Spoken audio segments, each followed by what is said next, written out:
Siyanibingelela nonke.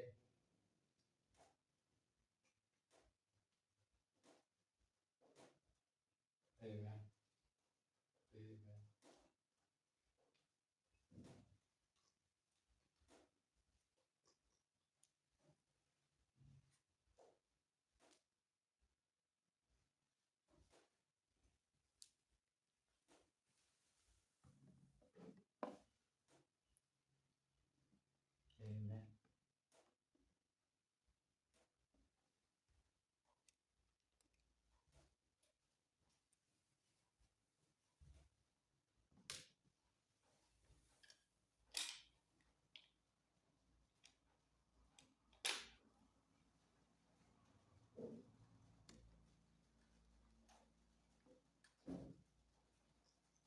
Amen. Amen.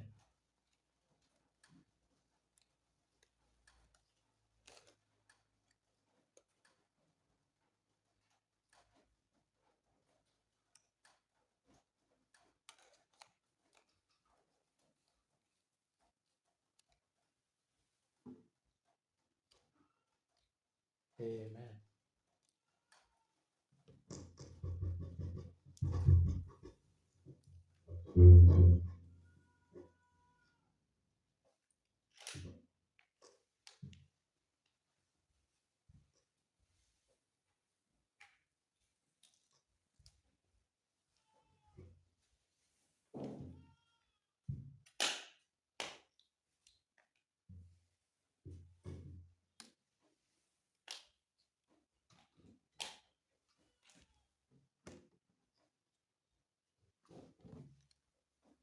Amen.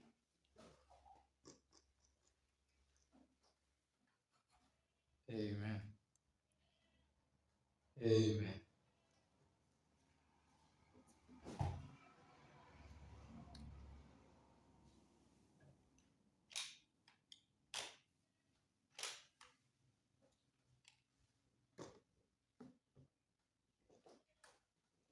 Amen. Yeah.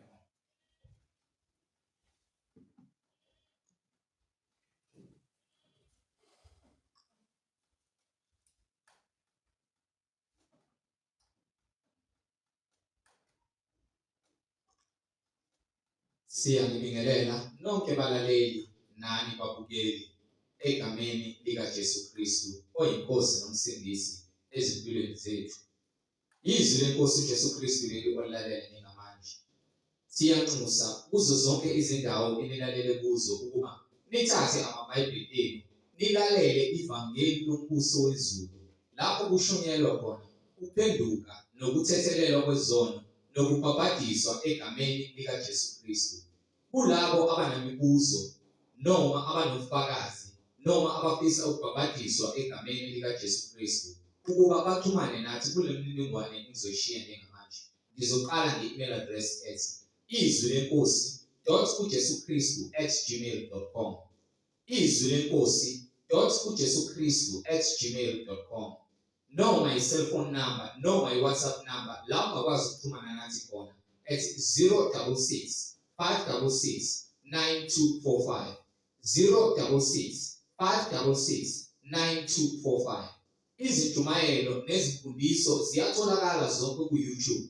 Lapho ungahlala khona phansi uphethe iBhayibheli lakho ulalelisise uhlolisise imibhalo engcwele nathi. Ku-YouTube uzosearcha uthi izwi lenkosi uJesu Kristu. Izwi lenkosi uJesu Kristu.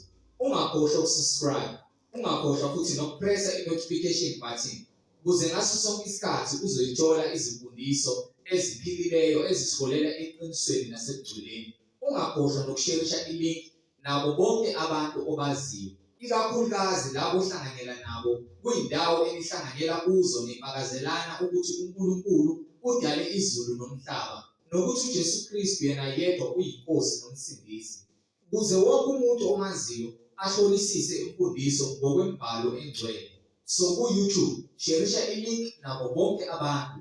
Izwi lenkosi uJesu Kristu. Izwi lenkosi uJesu Kristu.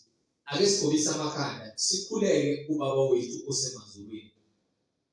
Baba wethu osezulwini, mangcweliswe igama lakho. umbuso wakho mawufike, intando yakho mayenziwe emhlabeni njengasezulwini. Usiphe namhlanje isinkwa sethu semihla ngemihla. Usithethelele amacala ethu njengokuba nathi sibathethelela bonke abasonayo. Ungasingenisi enkingweni, kepha usisindise kokubi, ngokuba umbuso ungowakho namandla nobukhosi kuze kube phakade. Amen. Balaleli nani bangcwele, yamukelani umhlengi Mfundi ozobe sihola ngesifundiso sanamhlanje egameni elihle leNkosi uJesu. Amen. Ngibingelele bazalwane egameni leNkosi uJesu Kristu elimandla onke. Kulona izwi leNkosi njengokusho kwembhalo, sishumayela izwi njengokusho kukaKristu, sifeza inkonzo yokubuyisana noNkulunkulu ngoJesu Kristu umnilimandla onke. Kungekona ukuthanda kwethu ngabe sibhizi nezinye izinto, asinasikhathi salento lesenzayo, kepha ngothando nangamandla nangomusa esikubonayo uNkulunkulu, sikubona lokhu kuyithuba eliyingqayizivele ekumele ulibambe ngezandla zombili uma likufika, ukuze ungekuze uzisole. Asithembisi njengamanje okukhulu la emhlabeni, ngoba uma sithi sindiswa, zisindiseni kulesi sizukulwane esiphambeneyo. Phenduka, khisekela uphenduke, phendukani. Lezi zinto ziyaguqula isimo sengqondo yakho, senziwe ibe yintsha, ngokuba sekufike isikhathi sokuthi ukwazi ukuthi lento ekukhulunywa ngayo la kule ncwadi engcwele egameni likaJesu, uNkulunkulu usekunikile ithuba, wakwenzela umusa, wakuthanda ukuba manje lento mayifika kwena ithole indawo. So uyasindiswa olakeni oluzayo, oluza noJesu ngenkazimulo kaBaba.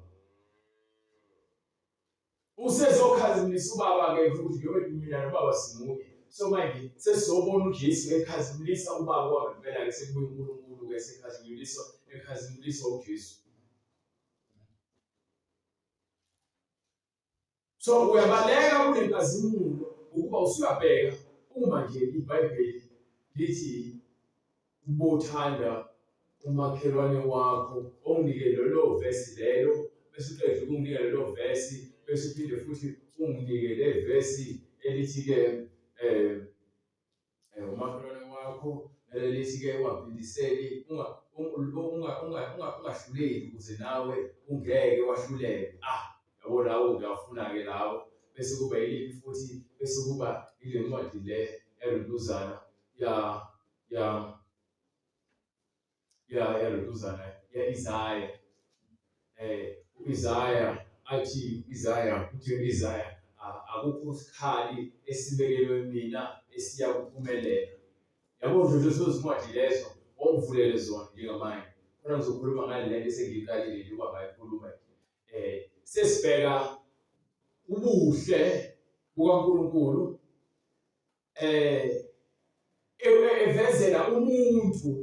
uvezela umuntu inkinga abhekene nayo. uNkulunkulu uthi mina ngingukukhanya kwezwe. So ukukhanya kuveza ukungcola, ngokuba ebumnyameni awuboni ukungcola, ukwazi ukwahlukanisa. Yabona ingulube ngokuphila ebumnyameni. Ingulube ayazi ukuthi iqini noma right. Yona ngempendulo zodabini ingcola yafohla phansi ngekhaya. Nje yenza umsebenzi wayo. Kanjalo nomuntu oyisibhekayo sesono uyasenza isono ukuthi simbi noma sihle uyele nje engqondweni yakhe lokho ku-right. kepha uthi uNkulunkulu mina ngikukhanya kwezwe. Uthi ukuthula nginika kona akubona kwasemhlabeni. Uma kuthiwa phenduka awuphendukeli umhlaba, uphendukela amazulu. Ukuba kuthiwa wafe kuyize nokuhamba kwakho kuyize, engabe ukuhamba kwakho kuyaphi noma uyangaphi bese uhamba. So ithi incwadi wothanda umakhelwane wakho njengoba uzithanda.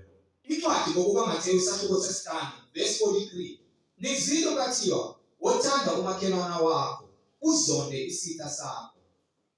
Kepha Mina ngithi kini thandani izitha zenu, nibabusise abaniqalekisayo, nibaphathe kahle abanizondayo. Nibaphathe kahle nabanizondayo. Awubambe. Kulungile, qhubeka. Nibakhulekele, nibakhulekele. Ukukhuleka kuba khona uNkulunkulu. uNkulunkulu ufisela udelela lo muntu obuhle ngokuba uyamthanda. Lithi iBhayibheli nizwile kwathiwa wothanda umakhelwane wakho, ukuthi ithanda lo osondelene naye bese uzonde ini isitha sakho. Yilabo-ke buka-ke manje ngoba phela ngithi siphila emhlabeni, niyazazi lezi zinto zokukhuluma ngazo, niyazizwa. Emlomeni wami ngiyafundisa ngalezi zinto, angiziphukumezi noma angiziqhakambisi, kepha ngiyafundisa ngazo. Yabona emhlabeni kunabantu abathi ufokofu, bathi ufuseke, bathi ugowani, bathi ikhothayo engakhothi ikhahlela umlomo. Babambele le ncwadi. Le ncwadi uNkulunkulu awukhiphi umyalelo kanje. Ubothanda umakhelwane wakho uzonde isitha sakho, futhi uyomthanda umngane wakho lo isitha sakho uyakumzonda. Kepha manje usethi uJesu angisafuni manje niqhubeke nalokho. Angisafuni niqhubeke nalokho ngoba manje ngithi-ke wothanda isitha sakho. Kepha mina ngithi kini thandani izitha zenu, nibabusise abaniqalekisayo. Manje-ke uselapho nje. Indaba le engiveza la yokuthi uNkulunkulu uzokuvezela ukuthi umuntu unenkinga abhekene nayo. Kunethi ezinye zezono izikhathi zakhona ngazithalalisela noma ngazithalalisa. Okusho ukuthi zathi zenzeka ngaziyeka, kepha angikaze ngizivumele lezo zono. Ukusho ukuthi uma ethi khona isono esibulalayo bese kukhona esinye isono esingabulali, kukhona izono aziyekile zangasibulala. Abantu bahlezi bengibuza ngale ncwadi. Manje le ncwadi bethi-ke khona isono esibulalayo khona esingabulali, ubuyena owaziyo. Uthi azangasho ukuthi ngaziyeka lezo lezi 1, 2, 3. Uthi ezinye izinkathi ngazithalalisa zokungazi. Zokungazi. Siyaphila engazini, uphile hlanganisa 100 years, 50 years. Lokho akusho ukuthi uNkulunkulu uyakuthanda noma ngathi uyakuthanda. Angithi uNkulunkulu uyakuthanda, uyakuthanda sonke. But akusho uNkulunkulu ukuthokozile ngempilo oyiphilayo. Ifuna lokho. Kepha uthi lezikhathi zokungazi wazithalalisa. Kodwa kalokhu usememezela kubantu. Kepha manje-ke useyamemezela kubantu ukuba bonke ezindaweni zonke baphenduke. Kuba bonke abantu futhi ezindaweni zonke baphenduke. Bonke abantu indaba yokuphenduka, indaba yokusindiswa, zisindise, phendukani, ishisekelo phenduke. Ukuba besifuna ukuyiveza le nto iBhayibheli. Ngoba iBhayibheli liyazikhulumela thina abantu ababekiwe njengamaveseli okuhlala ulwazi leBhayibheli bese sichathazele kulabo abadingayo. Incwadi Izenzo isahluko 17 verse 8. So manje uma lezi khathi uNkulunkulu wazithalalisela ngoba ubebeke isikhathi sokuthi uJesu ozofika ngaye uzobizwa abantu manje bazokholwa ngokukholwa yizwi, hayi ngemithetho yokuthi ngoba buka uNkulunkulu wasiphephisa thina, wasibeka kude nalento le. IJohn belithwaye belinzima lo.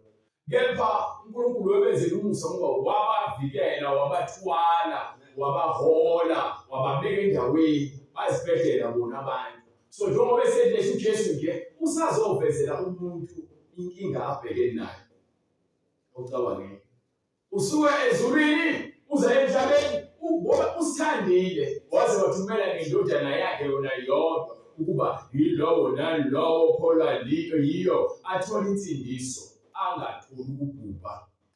Njengokuba umisile usuku aza kwahlulela ngalo izwe ngokulunga ngomuntu amisele lokho enika bonke ithemba ngokumvusa kwabafileyo. So manje ke kuvela lento yokuthi uJesu ulethwe emhlabeni ukuba azovezela umuntu inkinga abhekene nayo bese amkhombise futhi indlela yokuphuma enkingeni abhekene nayo. iBhayibheli liyasikhuthaza lisikhumbuze ngendlela esibhekene nayo bese lisinike indlela yokuphuma ogibeni. Yabona indaba le? iBhayibheli liyisibonelo kulabo asebebizelwe ukukhanya. Sibizwe sonke njengoba isho wathi bebekiwe bebe lesikhathi sokuphenduka. Sokuthi abantu bonke beze kuphendukeni. So lokhu kubekezela kwakhe umusa. Njengoba sivezela indlela yokushintsha isimo sengqondo yakho yenziwe ibe yintsha. Uthola umusa. Abanye abantu abayitholi i-second chance empilweni. Abanye abantu abalitholi ithuba lesibili empilweni. Liba lodwa nje. Wena amathuba osuwatholile mhlawumbe asevile kwamathathu noma kwamane. Kepha ubona umusa. Wena ubona ngazi ukuthi konke kusemandleni akho. Lodwa okumele ukuyenza umuntu ongazithandi oyinuku. Akabathanda abanye abantu. Umuntu ongazithandi yena akabathanda abanye abantu. Kepha umuntu ozithandayo yena uyabathanda abanye abantu. Akukhulumi ngokunuku bangambani, ukhuluma ngokunuku ngaphakathi.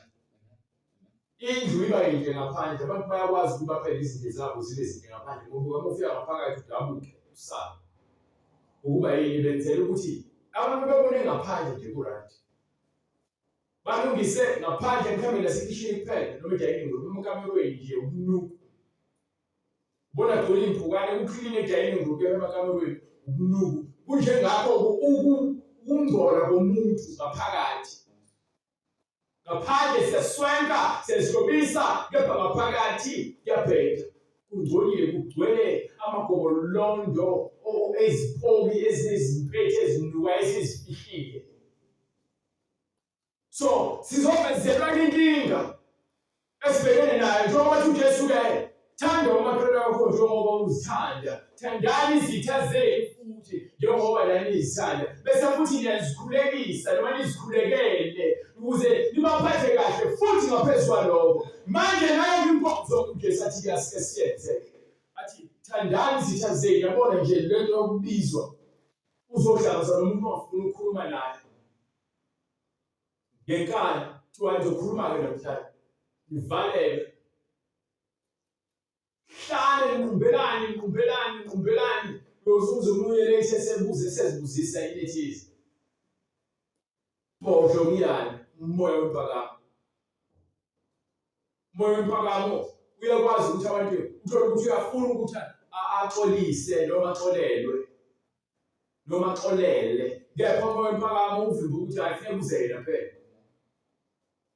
uJesu usuke ezulwini. Jesu usuke ezulwini. Azodlula emhlabeni bembulala abantu. Athi-ke baba bathethelele abakwazi abakwenzayo. Wena usalinde yena ukuthi enze kuwena. Yena usukile ezulwini. Wathi-ke baba bathethelele iziphambeko zabo ngoba abakwazi abakwenzayo. Kangakanani uxolo kaNkulunkulu kaNkulunkulu. Uxolo phela lo uJesu asinika lo. Uwena phela sekusele kwena ukuthi uyafuna nokulamukela noma cha.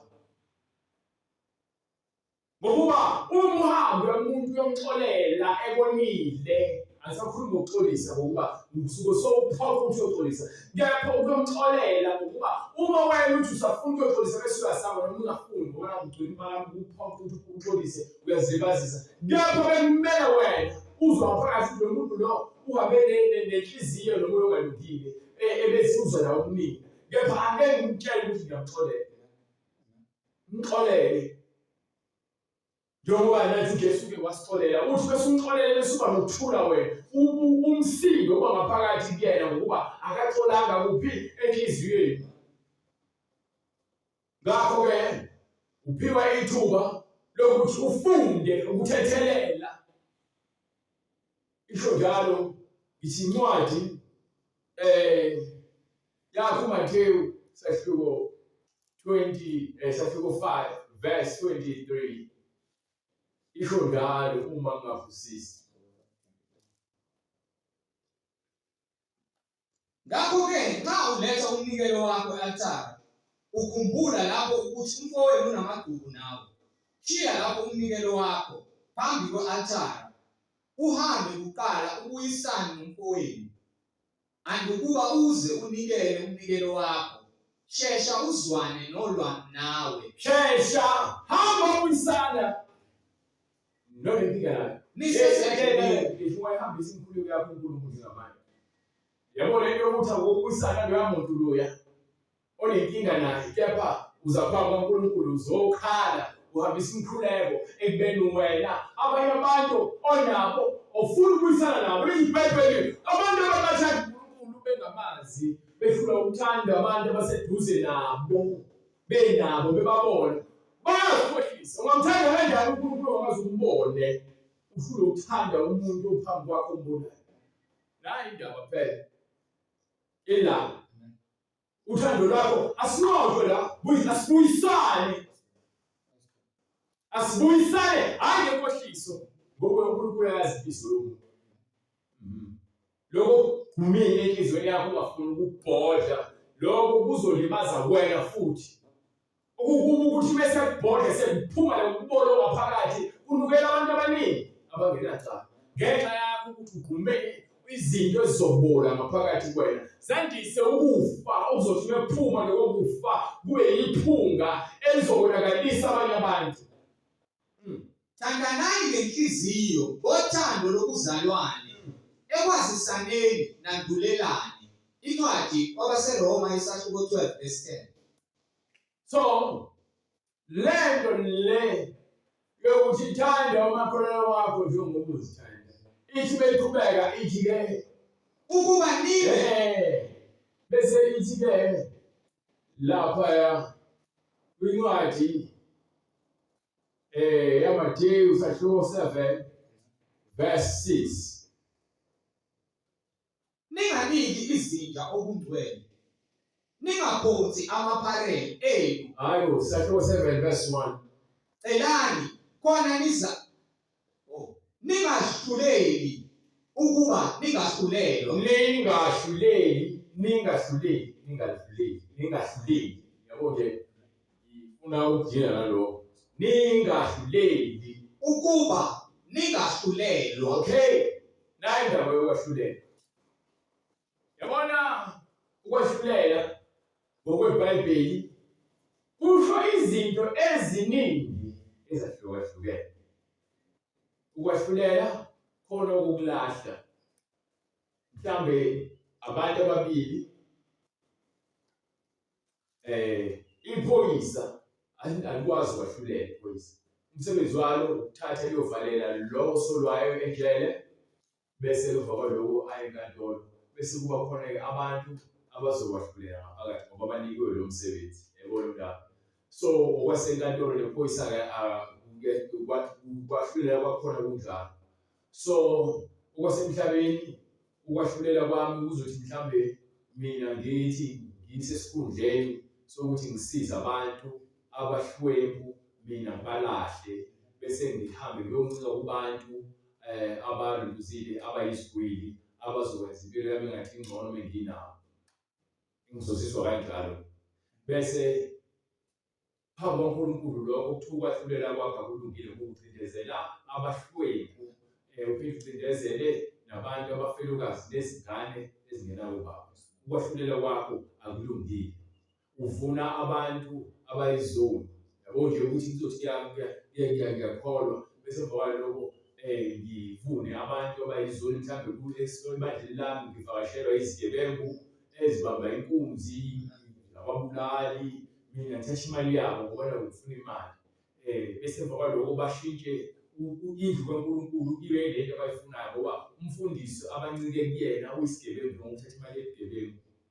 Yabo? So ukwahlulela kwami lapho noma sengishumayela ebandleni isono ngeke ngisasahlulela ngoba thina into ekumele siyahlulele isono kuphela.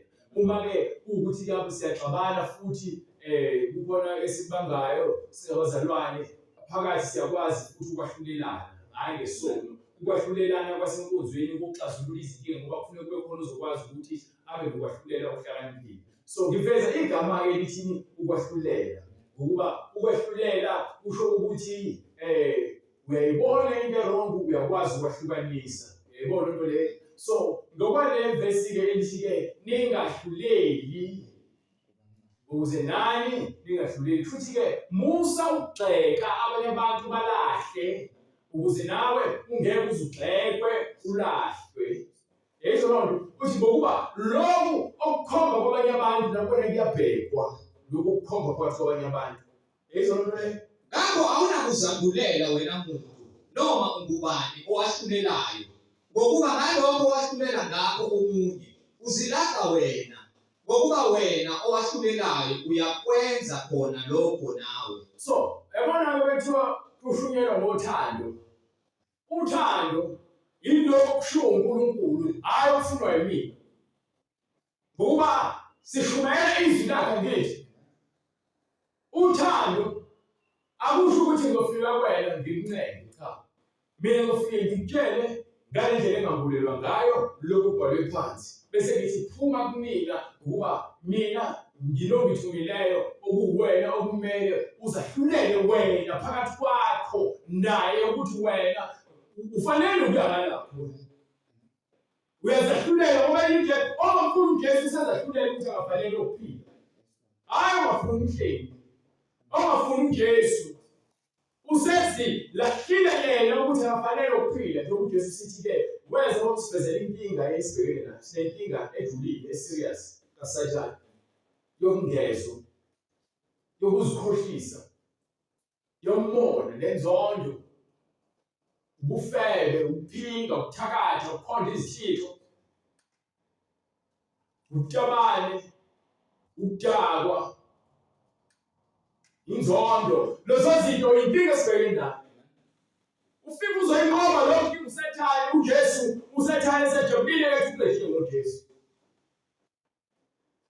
Ukuvuka kwaJesu ethuneni emva kokuthi akhulume zonke lezi zinto azikhulumile.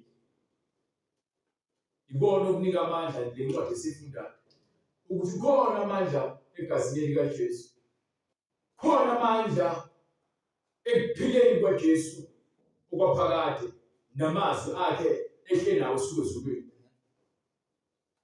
Sidinjwa izinto, siyakwazi ukubona abanye nomoya wobungoma. Umoya wobungoma uyakwazi ukukhumulisa umuntu izinto ezijwayelekile, umgqokisa izimpahla eziba uphawu ukuthi umuntu wani lo wobungoma.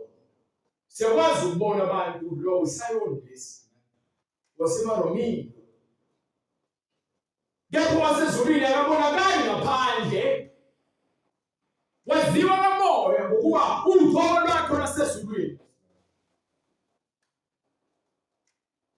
Mekhuluma ukukhuluma ngomthetho wasezulwini, ukhuluma izinto zasezulwini kuphela. Ngizokuthini? Usho njalo uJohane Mbhaphatha ethi lo ovela phezulu ukhuluma waphezulu, lo waphansi uvela phansi, lo esenginaye waphezulu. Yabona ngiyakutshela ngizokuthini? Lo esesinaye manje owaphezulu. So uma ethi hlalani kimi nami ngihlale kini, mina ngingumvini nina ningamagatsha. Ubaba wami uyena ongumtshali wale mvini. uJesu ngulizwi utshala izwi, avele ngendodana uJesu, ahambe njengendodana indodana abuye ngenkazimulo ke manje esefuna ukuveza ukuthi agcwalise konke ngeqinisekisa. So nalabafakazi-ke manje sibile ukuthi umuntu uJesu Kristu wavuka wafileyo wafundisa imfundiso ezokuvusa ekufeni, nemfundiso izokuvusa ekufeni. Mawungenawo abangani abazikhuluma izinto eziholele ekuphileni kuye ekufeni. Ungathi ubona ukukholwa njalo uhlezi ubheka abantu abangakholwa. Uthi umbhalo anokhuleka lingaphezi, umkhuleko ongaphezi uNkulunkulu sicela nje ungena kuyena. Sithi sikhuleka sicela nabanye ukuthi uNkulunkulu basize noma bavula amehlo bazongqongoza la nathi siyangqonqoza uNkulunkulu sicela ukungena sine emnyango wakho. Uthi uJesu nami ngimile emnyango ngqonqoza ovulayo. Yabona kuyashinda wena usumazi uJesu uyofuna uyohlala kuyena. Lawo abamazi usabile ngomsamo emnyango. Shayilo. Ngqonqoza ithi ovulayo uzangena lidle naye.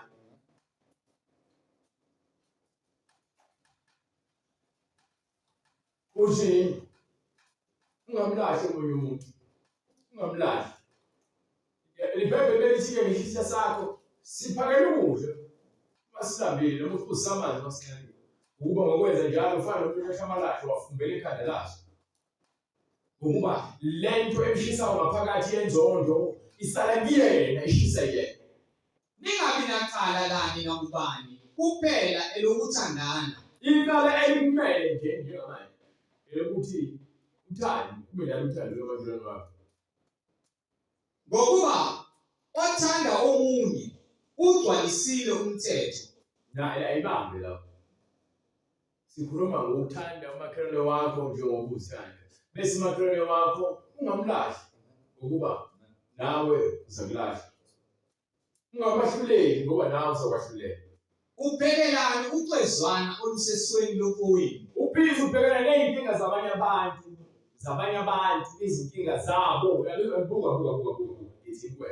Izinkinga zabo ezibhekene nabo noNkulunkulu sekwezakho shumayela ngazo. Sikhulume ngemoya ekumele silwe nayo ngoba lithi iBhayibheli asibambene nenyama negazi. Asibambene nabo lokho. Inyama negazi zakho. Izithandi zethu akuzona zenyama. Kepha ngamandla kaNkulunkulu phansi izinqaba nemoya ethe umpongoloze phela phezulu iziphakamisa. Engafuni ukuthobela izwi isebamba lo moya siyethi izimofa ukuze siyithole indawo yokugcwaleka. Ukuba ngokuza yena le moya lethi yaqhamuka sifakoza Nkosi. Siyivalela. Thina sazoyedwa semthethweni wahamba phakathi kwethu. Yabona umsebenzi wephoyisa bethi uyayithumbela into uyayithatha uyivalela. Ngokuba ayivumelekile ukuthi ibe lapho ekhona. Uyedwa ovumelekile lona oyedwa. So yonke le moya yokufebe simele ukuyithatha siyithumbe. Yonke le moya yenkani nenzondo siyayithatha siyithumbe. Yonke imoya wesidako ufuna ukuthi uphendukele ube isibotho noma uzibulale lokhu waseyithumba ukuba ingayathola amandla. Futhi silungele ukujezisa ukungalaleli konke nxa sekuphelele ukulalela kwenu. So uyazi ukuthi le nto noma uyayazi ekwenzayo ukuthi ayilungile noma le nto icabanga ayilunganga. Uyathunjwa lo moya ngegama likaJesu ngoba uJesu ngumthetho ukuthi imina kuphela engizohamba bonke amagumbi. Imina kuphela engizobe ngihamba yonke imigwaqo esenhlizweni yakho. Angifune lutho akubalele njengoba ngibala nje la kwaye lo bheke eceleni manje. Iy'nwele zokufakela zizophazamisa. Uthi wena ungcwele uthi wamdala ngomfanekiso wakhe.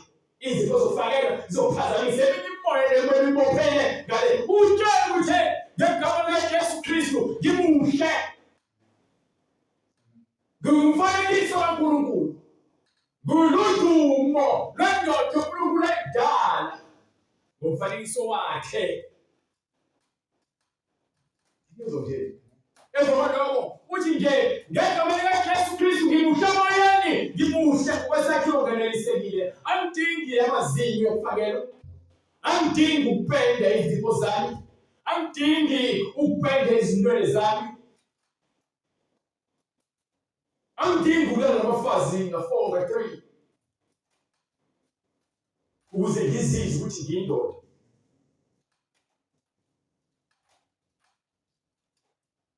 Umusa ukubuyisana noNkulunkulu ngomunye umuntu engekho omunye umuntu ongakwazi ukuthi iBhayibheli kwaphela usuku ngaphela emhlabeni. Isho uNkulunkulu wabeka izindilo zamasherufu nomlilo ovuthayo okuyintemba la ephezu kwenhlabathi zonke. Wathi umuntu uma engalula isandla sakhe athathe emthini ophilayo uyakuphila okuphakathi. So akekho otholakalayo. Ino kudilave noNkulunkulu angakwazi ukusibuyisela uNkulunkulu uyena ozibuyela eNkulunkulu. Abraham no abakwazana. Kepha ngabo kunofakazi unabo bakhona kepha bafikelele ngezinge likaJesu Kristu lokuthi lithi wathi esesimweni somuntu wazithoba wangakwenza kube yinto yophandwa ukulingana noNkulunkulu kepha wathatha isimo senceku. Ngenxa lokho ukuthi kwaze kwafika ekufeni ukufa kwasesiphambanweni. Thike ngokuthi uNkulunkulu kwenzeka lokho kuyena ukuthi wakwenza konke okufuna uNkulunkulu uthi wayesenika igama. Wanika igama uJesu. Ukuthi akhona lothu igama elilingana negama likaJesu Kristu njengoba kuqamba ngoJesu Kristu. Kepha igama lakhe alilingani likaJesu.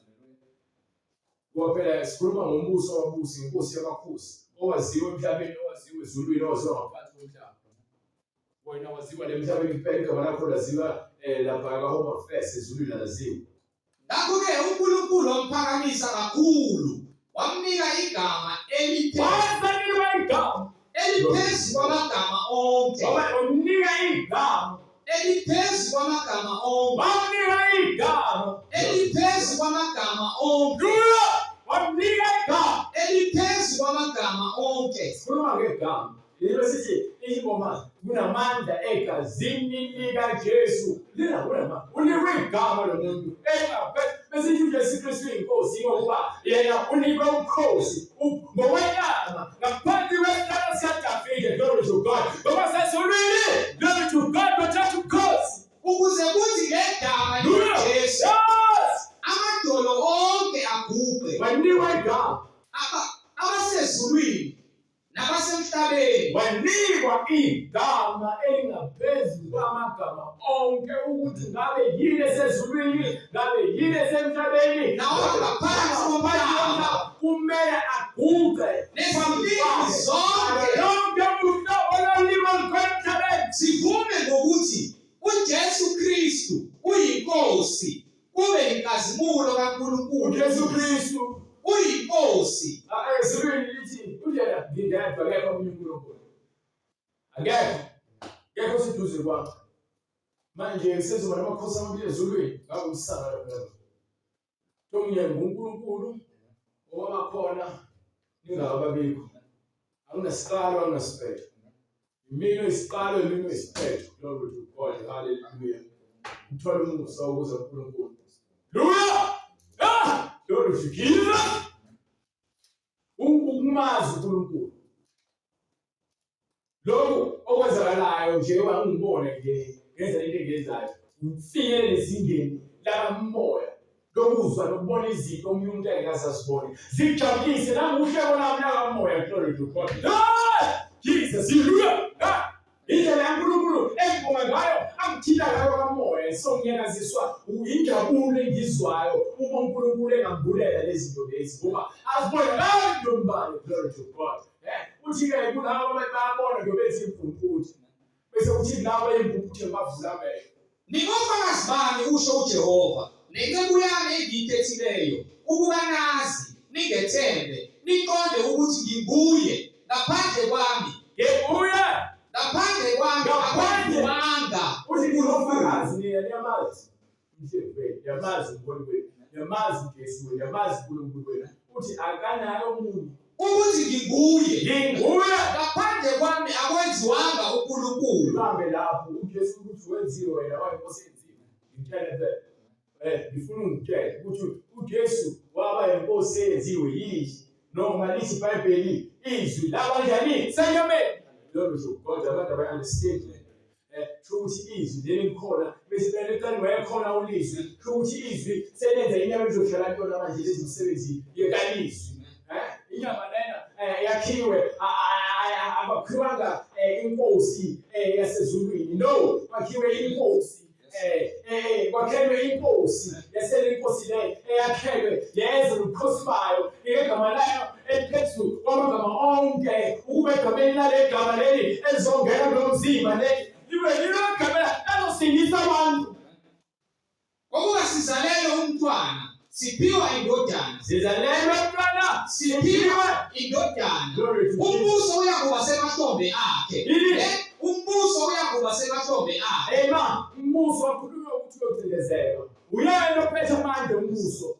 Ngoba uzothatha futhi uthini? Umbuso uyokuba semahlombe akhe. Igama lakhe liyakuthiwa umluleki omangalisayo. Legama lakhe kuthiwa umuntu uyagxothwa, uyaphukumezwa. uNkulunkulu onamandla. Onjani? Onamandla. uNkulunkulu onamandla. Uyise ongunaphakade. Kazi-ke besikhuza umoya ukufunda iBhayibheli ngendlela errong isisuke sithi samuqwashisa kepha uNkulunkulu ayivezela ukuthi abantu abaningi abazi kepha befunda iBhayibheli bathi bayaqonda. Yebo lo manje kubonakala kanjani ukuthi abaqondi iBhayibheli bese behlangana nabantu abalazi iBhayibheli bese kuhlolwa imibhalo baba nokungquzana kwemibono yabo abasuke benayo bona ngokwambula iBhayibheli ngendlela engafanele. Lo nto yenza ukuthi kube khona lento yokuthi umuntu onenkani vele osebantu osathane angavumeli imibhalo agcine eduka ngesambulo sakhe esibhekayo esingafakazelwa eminye imibhalo sifakazelwa uyena nalokho akubonayo kuphela. Amagama la nezwi ukaNkulunkulu kepha kwisambulo wanesakho uhamba nolwazi lwakho uhamba nolwazi kaNkulunkulu. Yebo lo nto leyo. So lokho akubona ukubangwa kwabona komoya kwaNkulunkulu. Ngiyangiwa ngisho nje uma kukuthi uNkulunkulu uthi kuyoba khona abantu abayolandela iqiniso lakhe kumina uyena oyabaletha futhi uyena okwenza lokho. Uma uNkulunkulu engakumfinyelelisi lo sigaba angahambi ngomqondo wami ngizitshela izinto ngoba ngibona abanye abantu kule nto engenzile iphutha lelo ngicela uNkulunkulu angithethelele. Kepha ekuhambeni kwami kube uyena ozongiphola izikhathi ezinzima ngiyazi kepha ngiyazi izoba khona kepha uNkulunkulu uyena obekayo angene nawe kuloso simo aphinde futhi aphume nawe uma wena uzohlala kuyena. Kepha waphuma ngaphansi kwembrana yakhe uzosala enkingeni bese uNkulunkulu kanti wena uthathe indlela yakho uNkulunkulu kanti kumele uthembe yena. Akukho lula lento esizikhulumayo asikho lula kepha uma sowubona ukuthi ngempela futhi impilo yakho uyazinikela. Yebo. Uyazinikela wena njengoba uzinikela utshwaleni, uzinikela emangeni, uzinikela kwinkohliso, uzinikela ekutheni ngamandla ugashula izinwele zihlehle zemumva lesiphongweni bekululuka bekudonsa izinwele. Kanjalo-ke nobuhle basezulwini buyasetshenziswa. Angithi niyabusebenzela basemhlabeni nobasezulwini ubuhle buyasetshenziswa. Busetshenziswa kanjani na? Lithi iBhayibheli-ke lapho kuZagalatiya 5:16 isho ukuhamba kwenu angabi lokhu kwasemhlabeni akukamoya. Hambani ngomoya, hambani nikumoya, niphile nikumoya. Leyo nto leyo. Yebo ngithi hambani ngomoya, hambani ngomoya. Khona anikufeza izinkanuko zenyama. Ukuze singeke sifeze izinkanuko zenyama. Ngokuba inyama ikhanuka okuphambene nomoya. Manje uyatshela ukuthi uJesu sitshele inkinga. La inkinga ebhekene nayo. Uphile enyameni, inyama ifuna ini? Ukwasenyameni. Uthi-ke kepha okwasezulwini ufuna uNkulunkulu kwenziwa yiyona futhi inyama ngoba imphefumulo ohleli kuphi? Enyameni. Kepha umoya ukhanuka okuphambene nenyama. Umoya ukhanuka okuphambene nenyama. Ngokuba lezi zinto ziyamelana. Ngoba lezi zinto ezimelene ukuthi yabona umuntu engafuni ukuthi adlule omunye. Akufana nabantu abagcina impaka abaxabene umunye kumele awuxosa omunye nomunye afuna ukuxolela omunye yonke loo nto leyo kodwa kwacima bamelene labo bantu labo. ngoba yabona endlini mekuthiwa kuhleli mhlawumbe khona okhulumayo uma yena uma khona isidingo sokuthi ame akathi bese ekhuluma futhi omunye endlini ahleliwe phansi khona bese kwakhona uzosukuma yena nje bakhuluma bena abantu besukuma emile akubukeki ngokwendlela yakhona kufuneka bashintshane. So uma ukuthi abantu baphikisana-ke basuke bemelele kwi-debate yabo uthola omunye uyakhuluma nomunye babhekene kanti baya-debate abamelele ezolona. So nayo-ke le ncwadi iveza izinto lezi zikamoya zimelene lezinto lezi. Kumele ukwazi ukuthi wena ukhethe ukuthi-ke mina ngikhethe ukuhamba ngale ndlela le, yabo, ukuze ningenzi lokho enikuthandayo. futhi ekumeni kwayo le moya njengoba kuthiwa imelene nje khona kodwa ozogcina uthukile. So wena ngokwahlulela kwakho-ke kule moya emelele ngolwazi lwakho uma ukuthi uya-investigator noma uyacwaninga uyabheka ukuthi-ke khona usathane khona uJesu kulabantu abamelene mina ngifuna baba ngoba phela usathane usethola indlela usathane unamandla kakhulu afuna ukwenza uzalwane amandla anawo athathe ezulwini eyibheke abantu abanestage lento abantshontsha ukuthi abantshontsha usabantshontsha akumeka wakhishwa ezulwini akuphumanga nje umoyana kwaphuma usathane obeyenye yabanye abaholi kwezinye zezingilosi zebutho lasezulwini akaphumanga yedwa waphuma namanye amadimoni ezinye izingilosi. Ngakho-ke uma wena uzothatha usathane kancane uthi wena usathane uright emhlabeni ngoba ukunika ilungelo ukuthi wenze umathanda ube isaphula mthetho futhi ube umuntu ongakhuzeli ube ihlongandlela bese ubona ukuthi wena usathane uright ngoba wena uwenza noma kanjani kepha izinqumo ozithathile noma usazithatha namanje awuthokozile ngazo ngoba ngaphakathi ekukhuleni kwenhliziyo yakho awuholwa ukulunga, uholwa umoya wenkanuko. Ungangena endlingweni ungene emaleni uphuke umphefumulo ugcobeke ungaphuka ngisho uphume ngishishwa ukuze ngigcwalise inkanuko yakho umoya kaSathane.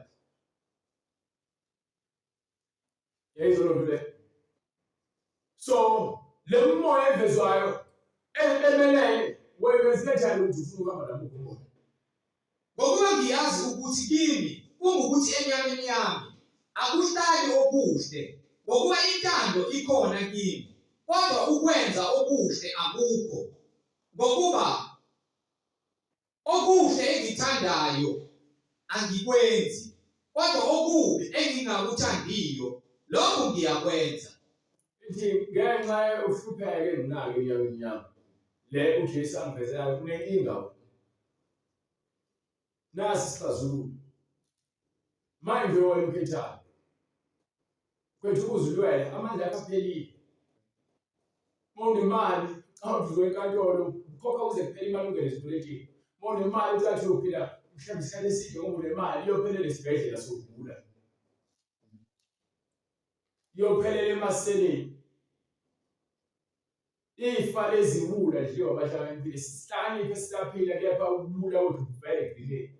Ingakho lithi iBhayibheli kunendlela ebukeka iyinhle emehlweni lomuntu kepha isiphetho sayo kube ngukufa ukuba khona izinto ezithi sizibheka zisisebenzele sifuna ukuthi zi-right kepha isiphetho angikwazi abophikisana nomuntu ongakholwa umusho isikhathi sakho. Yingakho uJesu athi kuNikodimasi ngiqinisile uma umuntu engazalwa ngokomoya nangamanzi. Yabona umuntu ozalwa ngokomoya useyawazi amanzi ashuthile. Umuntu ozelwe ngamanzi usiyazi ukuthi ngokomoya kufanele ibe kuphi. So uma ngokomoya nangokwenyama esezelwe kabusha lo muntu singakhuluma induzo kaNkulunkulu naye.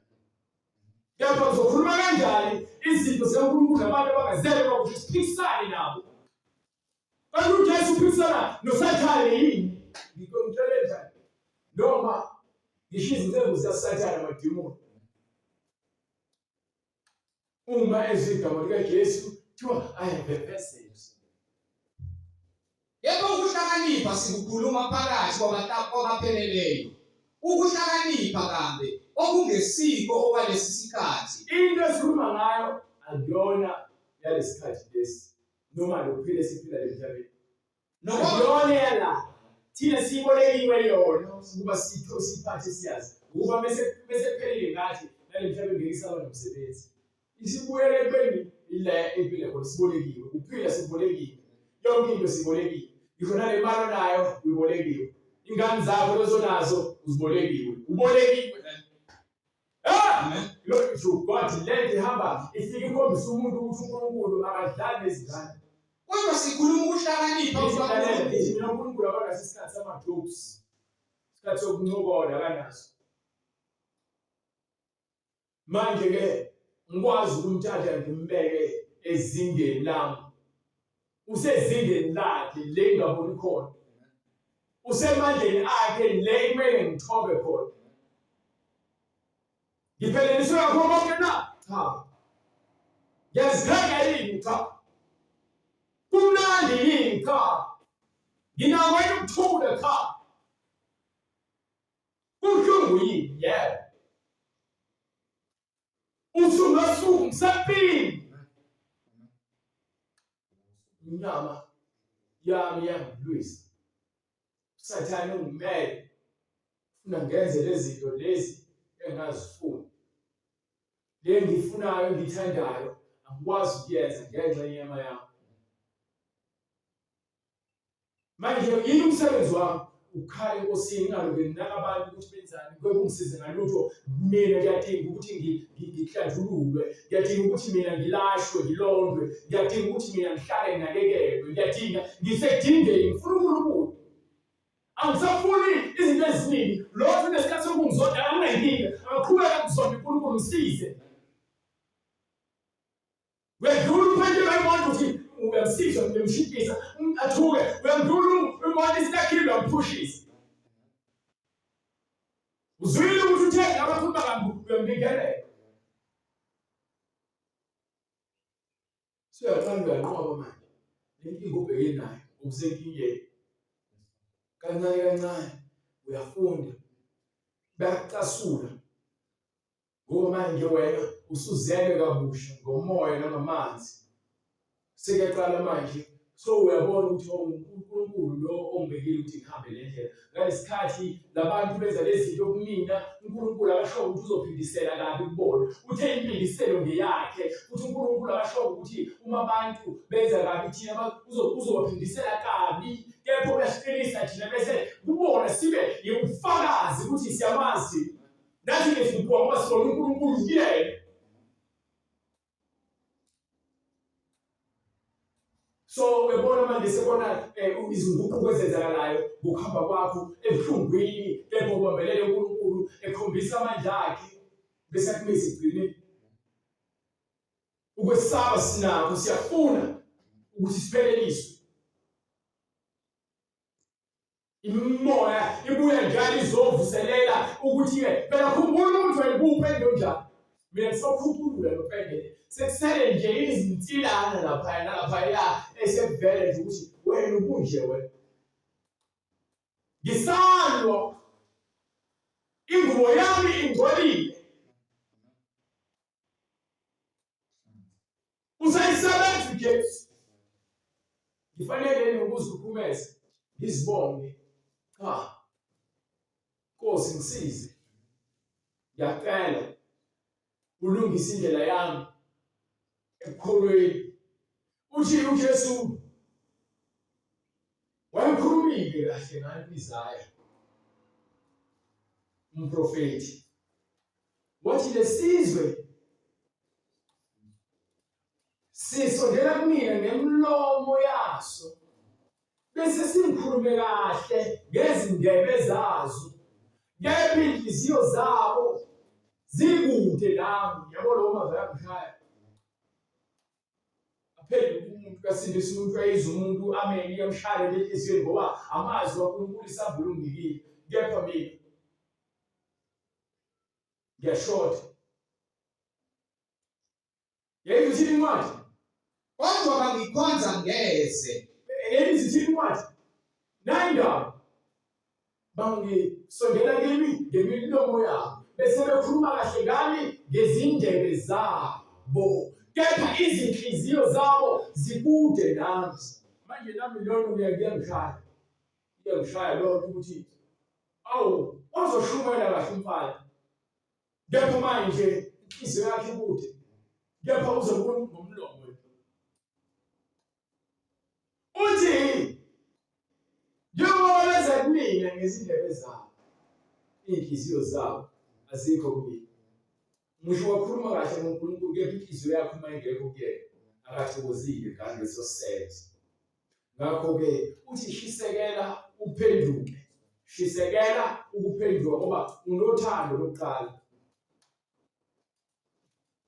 Singabalwa nabalahlwayo kepha nabasindiswayo. Uthi umbhalo-ke akukho sikhali esibekelwe mina. Usho umbhalo, akusho mina. Mina ngisho into esho umbhalo ngoba besho mina bezothi mina ngokwami ngaphakathi ngisho nje.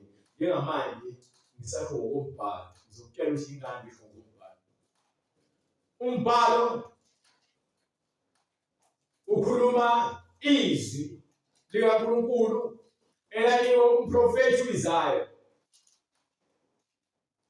Njengoba libe izwi umprofethi Isaya unikwa izwi uNkulunkulu ukuthi kulabantu abakhonzayo uNkulunkulu bemethemba behamba ngokuthokozisa uNkulunkulu.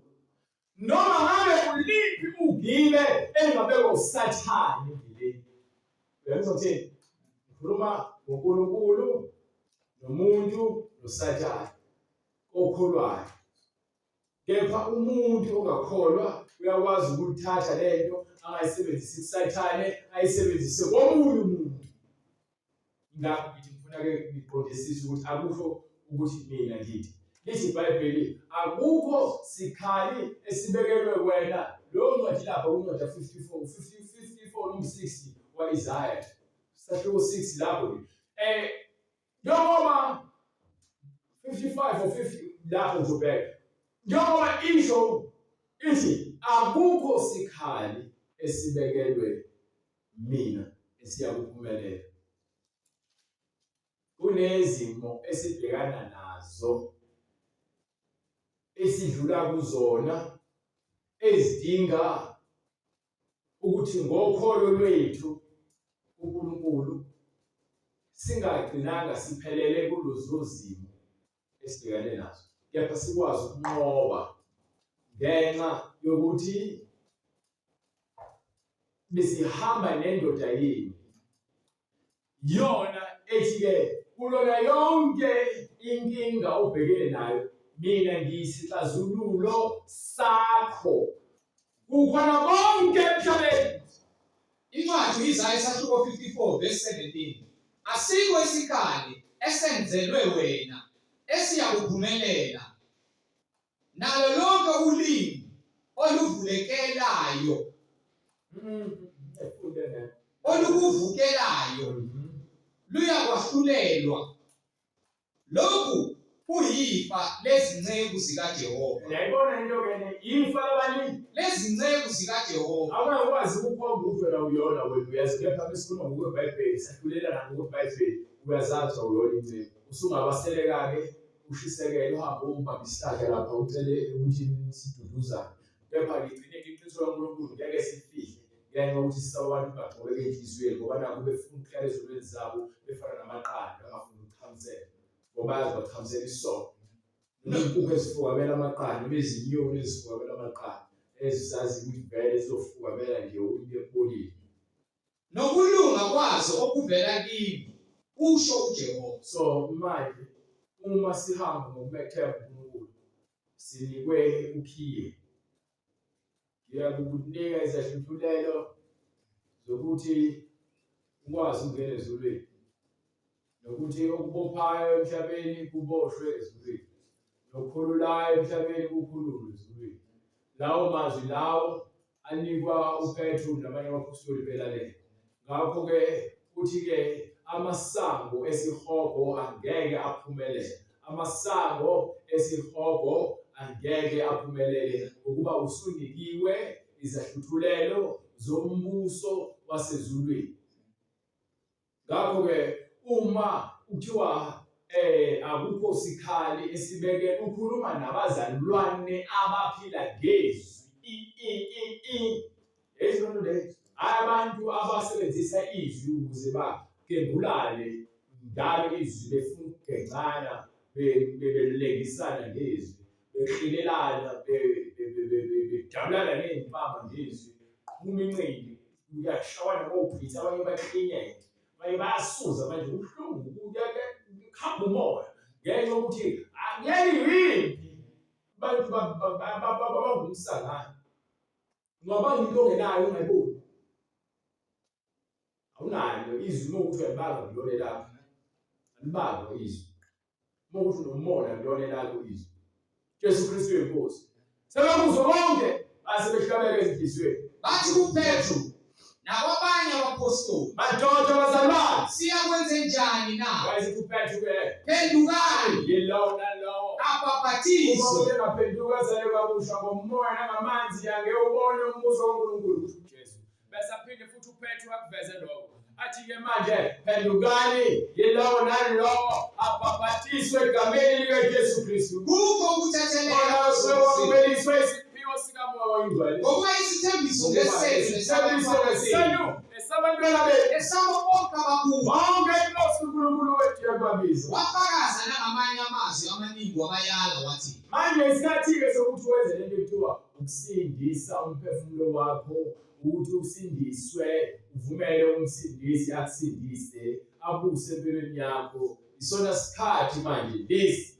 Ngakho-ke uma ufuna ukuthi wena ulandele le nkonzo lento esishumelayo lithi iBhayibheli phenduka bese uyabhabhathiswa. Lokho hhayi siyakufunda le nto mhlembe into lena nje isiqubulo kakhulu senkonzo yokuthi abantu bashumayezwe iBhayibheli bese bephendukile fanele babhabhatiswe egameni likaJesu Kristu. Nawe kumele ubhabhatiswe njengoba sikhulumiswa nje indaba yokuthi uJesu wakhuluma noNikodemu ukuthi umuntu mengazalwa ngomoya nangamanzi noma ngamanzi nangomoya ngeke ubone umbuso kaNkulunkulu. iBhayibheli lisho njalo. So lithi-ke fanele umuntu azalwe kabusha. Ukuzalwa kabusha kuphenduka endleleni oyihambayo engahambisani ney'cebo kaNkulunkulu ubuyele kuNkulunkulu. Bese-ke uthathe indlela yokukholwa ngokweBhayibheli nangemfundiso yeBhayibheli. uJesu Kristu inkosi siyambonga uNkulunkulu ngomusa nothando lwakhe aqhubeka sigcine siziphinde sibonane ngokuzayo. Baba uNkulunkulu namandla sezihlisa phambi kwakho sicela uNkulunkulu sisize kukho konke ukuqhubeka nokulingeka nokubambeka uNkulunkulu nokuthunjwa egameni likaJesu Kristu siyawakhulula uNkulunkulu nathi sicela ukukhululeka. Siyacela uNkulunkulu namandla ukuba wena wedwa usiphe umoya wokuqonda ukuthi sikwazi ukukhuluma nawe ngendlela efunwa nguwe, sikhulume nawe ngendlela efunwa nguwe, ukuze uNkulunkulu ekuhambeni kwethu Baba singabi ngabantu abazihambela ngomoya wenkohliso bezitshela ukuthi basebenzele izulu. Siyacela uNkulunkulu namandla usilungise sisibuyele endleleni ngokukholwa nangokuqonda egameni likaJesu Kristu. Umoya wobunye nokuthandana nokubekezelana uNkulunkulu sicela usisize ngawo. Umoya wobubele uNkulunkulu nozwelo usisize ngawo. Uze phelelise icebo lakhe egameni likaJesu Kristu amandla onke manje naphakade. Amen.